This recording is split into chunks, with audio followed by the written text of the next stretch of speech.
Des visages lisses, sans défauts, sans rides, que l'on retrouve dans la plupart des magazines féminins. Selon une étude, 87% des Françaises aimeraient changer un élément de leur corps.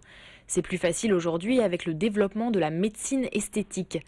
Botox, laser, ce sont des méthodes en plein essor dans les cabinets de chirurgie esthétique. Ça fait quand même 5 à 7 ans.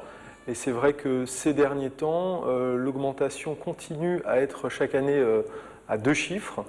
Ce qui fait qu'on peut vraiment parler d'un engouement. Oui. Aujourd'hui, on va injecter chez cette patiente les sillons nasogéniens. La médecine esthétique effraie moins que la chirurgie. Et c'est aussi plus économique.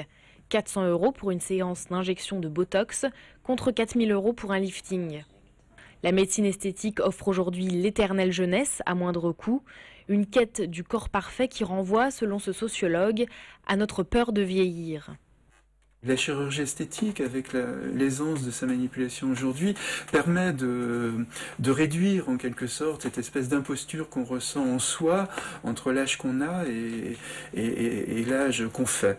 Dans les années 50, 60, de toute façon, les technologies esthétiques ne permettaient absolument pas de diminuer cette brèche en quelque sorte. Donc, ce qui faisait aussi que les hommes ou les femmes de ces années-là acceptaient plus volontiers de vieillir, acceptaient plus volontiers la mort. Et selon David Le Breton, le phénomène devrait encore se développer et se banaliser. Les techniques plus souples, entre guillemets, comme l'acide botulique, le botox, vont se développer certainement de façon très intense dans les années à venir et rendront d'ailleurs peut-être la médecine esthétique à la portée absolument de toutes les bourses et la banaliseront encore davantage qu'elle ne l'est aujourd'hui. La médecine esthétique a donc de beaux jours devant elle.